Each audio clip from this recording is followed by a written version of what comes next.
Hi friends, आपका स्वागत है महादेव सर की अकाउंट क्लास में। आज बेटा हम लोग 1% कंपनी के बारे में पढ़ने वाले हैं कि क्या एक व्यक्ति कोई कंपनी खोल सकता है और उसको चला सकता है। क्या इसके रूल्स और रेगुलेशन से दिए गए हैं कंपनी एक्ट 2013 में। तो आए बेटा, आज की क्लास स्टार्ट किया जाता है 1% कंपनी, जिसको हम शॉर्टकट में ओपीसी, ओपी और सी कह सकते हैं। ठीक है, देखिए बेटा, 1% कंपनी को डिफाइन किया गया है section 2 sub section 62 of company act 2013। इसमें बेटा लिखा गया है 1% company means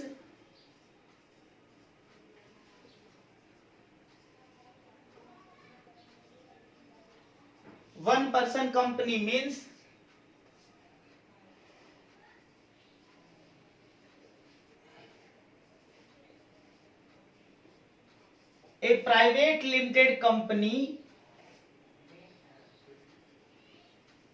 with only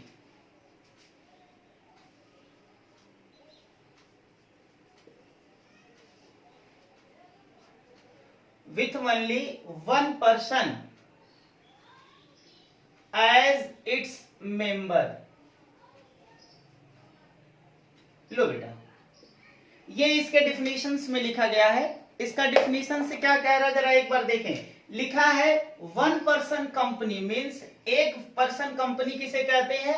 A private limited company. बेटा ये कैसा होता है? प्राइवेट लिमिटेड कंपनी होता है विच नहीं बेटा, विथ होगा ये, विथ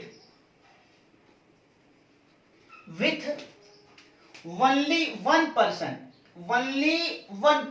केवल एक व्यक्ति होता है एज इट्स मेंबर। यानी कि बेटा 1% कंपनी के लिए केवल एक व्यक्ति ही इस कंपनी के क्या होते हैं? मेंबर होते हैं। यानी कि एकलौता व्यक्ति, अकेला व्यक्ति क्या कर सकता है? कंपनी को खोल सकता है और वह कंपनी को क्या कर सकता है बच्चे? चला सकता है। इसके मेंबर्स के लिए बहुत लोगों की जरूरत नहीं होती, केवल 1% इसके लिए क्या होती है? रिक्वायरमेंट होती है। आए अब जरा देखें इसके क्या रूल्स होते हैं। Rules applicable for 1% company. देखिए बेटा, 1% कंपनी के लिए क्या रूल्स हैं, ध्यान से देखो बच्चे। इसमें बेटा ये रूल्स में क्या है, सबसे पहले इसमें बेटा 1% कंपनी आपको खोलने के लिए आपको नेचुरल पर्सन की रिक्वायरमेंट होती है।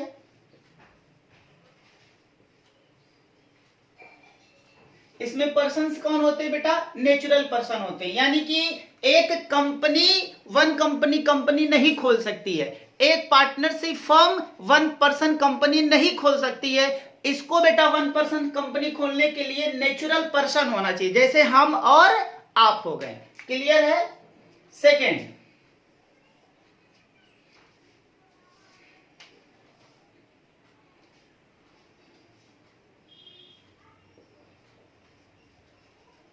Citizen of India. बेटा वह पर्सन इंडिया का क्या होना चाहिए? सिटीजन होना चाहिए, नागरिक होना चाहिए। जो व्यक्ति 1% कंपनी खोल रहा है वह व्यक्ति इंडिया का क्या होना चाहिए? नागरिक होना चाहिए। तीसरा, रेसिडेंट इन इंडिया। वो बेटा रेसिडेंट इन इंडिया होना चाहिए। रेसिडेंट इन इंडिया मीन्स क्या होता है? वो बेटा भारत में रहता हो। भारत में क्या है? रहता हो।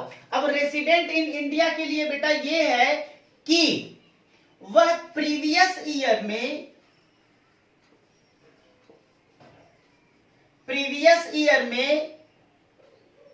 एटलीस्ट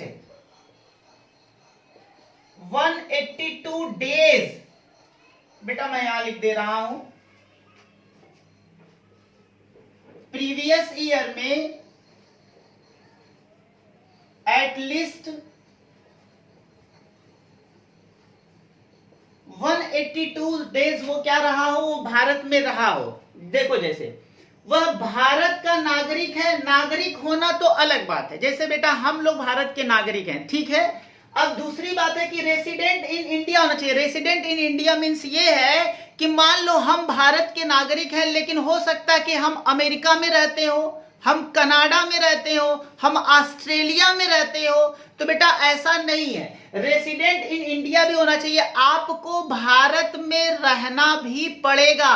अच्छा, क्या हमेशा के लिए? नहीं, ऐसा नहीं है बेटा। देखो लिखा है प्रीवियस ईयर एटलीस्ट 182 डेज, और ये बेटा जो प्रीवियस ईयर होगा वो कौन सा वो ईयर होगा? कैलेंडर ईयर होगा। इसका मतलब ये है कि आप जिस साल 1% कंपनी खोलने वाले हो, जिस साल, बेटा ध्यान से जरा मेरी बात समझो, जिस साल आप 1% कंपनी खोलने वाले हो उसका जो प्रीवियस कैलेंडर ईयर है, उस कैलेंडर ईयर में आपको कम से कम 182 डेज भारत में क्या करना पड़ेगा? रहना पड़ेगा। बात समझ में आ गया? हाँ सर, ये बात समझ में आ गया। इसके बाद बेटा 4 पॉइंट इसका ये है कि 1% कंपनी बेटा खोलने के लिए जो आपकी पेडअप कैपिटल होती है, पेडअप कैपिटल, ये बेटा पेडअप कैपिटल कितना होगा? नॉट एक्सीड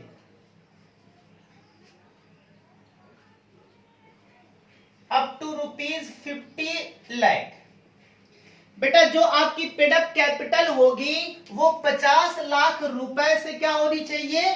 ज्यादा नहीं होनी चाहिए। यानी कि 50 लाख रुपए तक अगर कैपिटल आप रखते हो तो 1% कंपनी खोल सकते हो। यानी कि 50 लाख से भी कम हो सकता है। 45 लाख से आप खोल सकते हो, 40 लाख से आप खोल सकते हो, 42 लाख से खोल सकते हो, 20 लाख से खोल सकते हो, लेकिन बेटा वो 50 लाख तक हो सकता है। अब ये कहिए कि आप 51 लाख की कैपिटल लगाएं तो बेटा 1% कंपनी में 51 लाख कैपिटल नहीं हो सकती। कितना?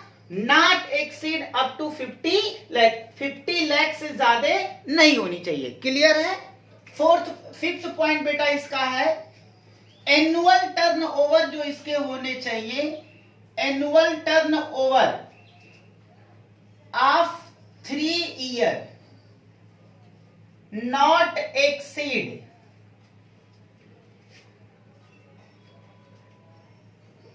Not exceed 2 crore. लो बेटा, जो एनुअल टर्नओवर होना चाहिए बेटा, एनुअल ये एवरेज है, ये annual average turnover. Turnover means क्या होता है? सेल ऑफ 3 ईयर, 3 सालों का बेटा जो एनुअल टर्नओवर होगा आपका नॉट एक्सीड 2 करोड़। यानी कि 2 करोड़ से ज्यादा का एनुअल टर्नओवर आपका नहीं होना चाहिए पिछले 3 सालों का एवरेज का। ठीक है, पिछले 3 सालों का जो एवरेज आपका टर्नओवर होना चाहिए वो 2 करोड़ से क्या होना चाहिए? एक्सीड नहीं करना चाहिए। 2 करोड़ तक या फिर 2 करोड़ के बेटा अंदर ही आपका वो एनुअल टर्नओवर होना चाहिए। इसके बाद क्या है बेटा? पॉइंट नंबर 6 जरा देख लेते हैं।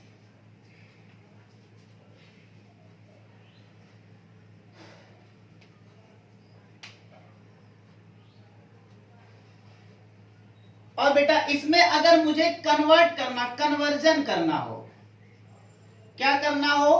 कन्वर्जन करना हो। नहीं, इससे पहले बेटा एक पॉइंट और आएगा कि अगर आप 1% कंपनी को 1%, 6 पॉइंट मैं यहां लिख दे रहा हूं, 1% कंपनी को आप चाहो कि प्राइवेट लिमिटेड या फिर लिमिटेड कंपनी में बदलना चाहे तो बेटा आप नहीं बदल सकते। कब तक नहीं बदल सकते हैं? At least 2 year. बेटा 2 साल तक फ्रॉम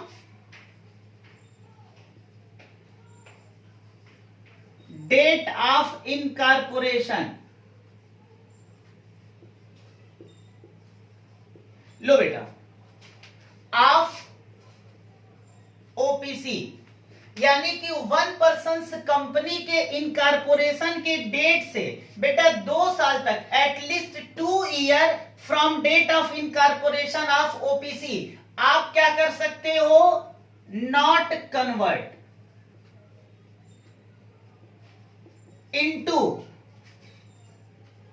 प्राइवेट लिमिटेड और लिमिटेड कंपनी। बेटा अगर आपने 1% कंपनी खोल लिया है तो जिस दिन आपने खोला है या जिस दिन आपके कंपनी का इनकॉर्पोरेशन हुआ है उस दिन से लेकर के अगले 2 सालों तक आप चाहो कि अपने कंपनी को प्राइवेट लिमिटेड में या फिर पब्लिक लिमिटेड में कन्वर्ट कर दे, तो बेटा आप ऐसा नहीं कर सकते हैं। एटलीस्ट आपको 2 साल तो 1% कंपनी क्या करना पड़ेगा, चलाना ही पड़ेगा। बात समझ में आ गया? हाँ सर, ये पॉइंट समझ में आ गया।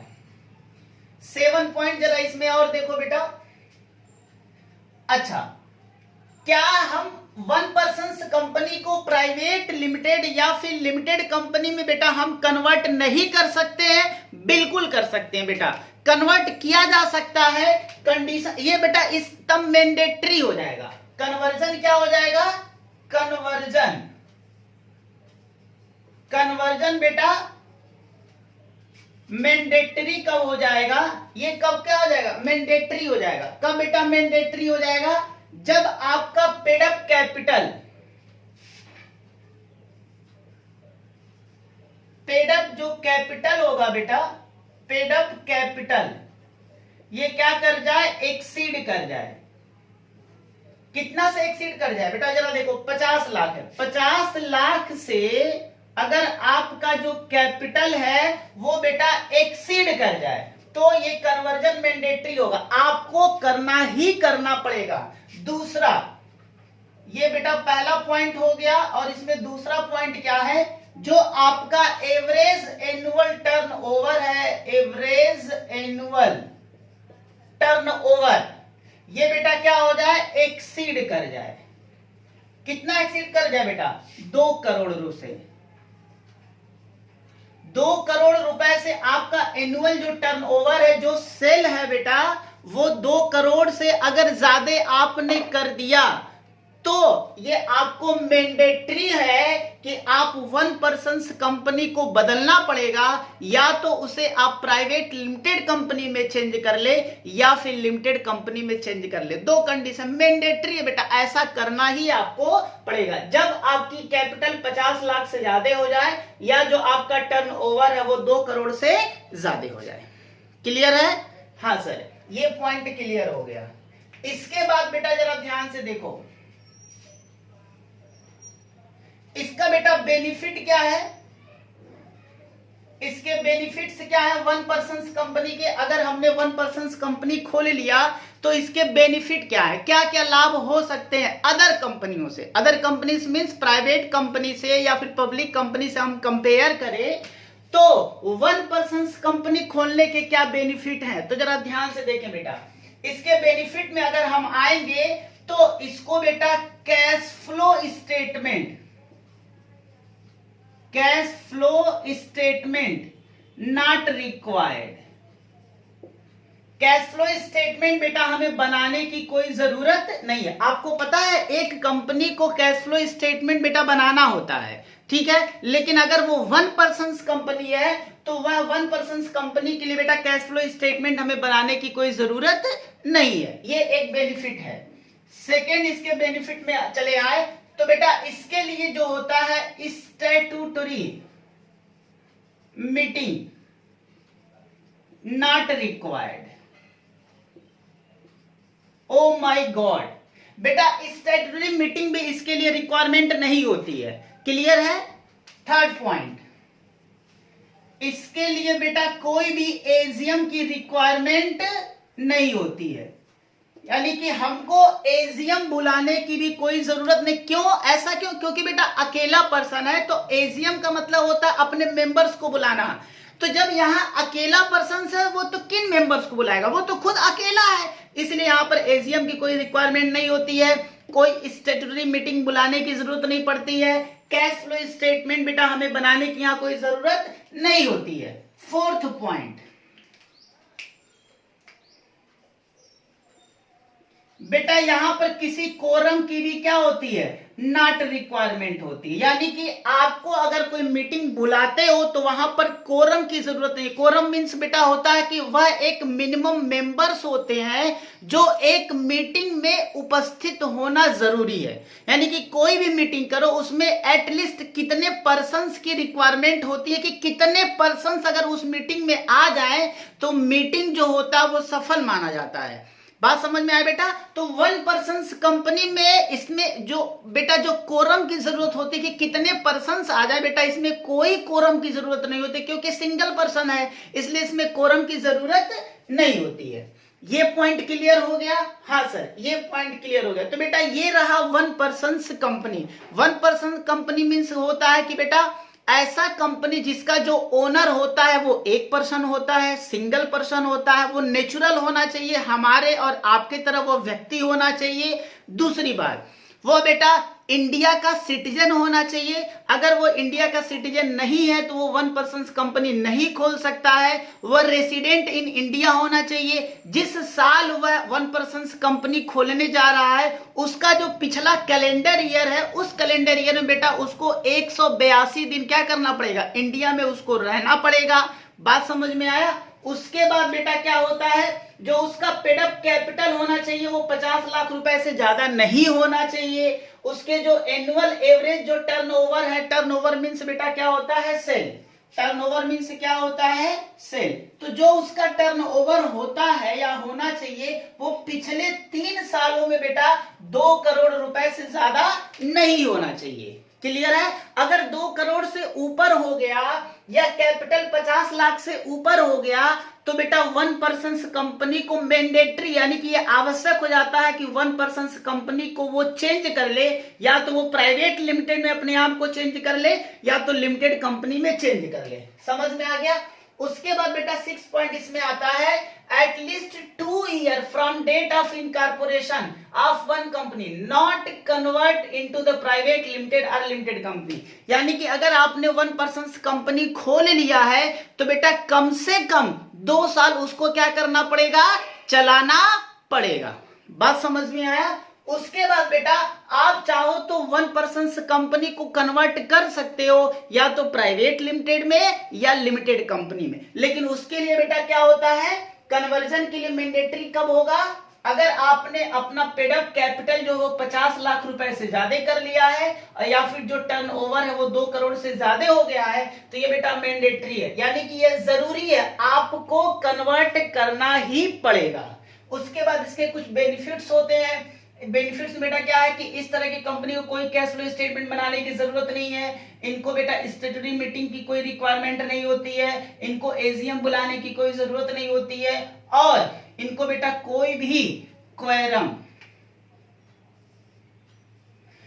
बेटा क्या होता है,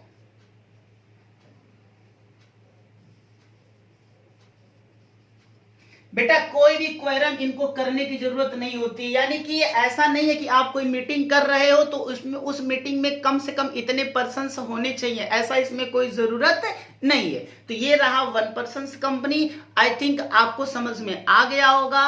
और जिस भी पॉइंट में बेटा आपको कोई भी डाउट है तो प्लीज आपसे रिक्वेस्ट है कि आप कमेंट बॉक्स में हमें लिख करके बता सकते हैं। और जिन बच्चों ने अभी तक हमारे YouTube चैनल को सब्सक्राइब नहीं किया हुआ है तो प्लीज बेटा आप जल्द से जल्द हमारे YouTube चैनल महादेव सर की अकाउंट बेटा इसे सब्सक्राइब कर ले। Thank you.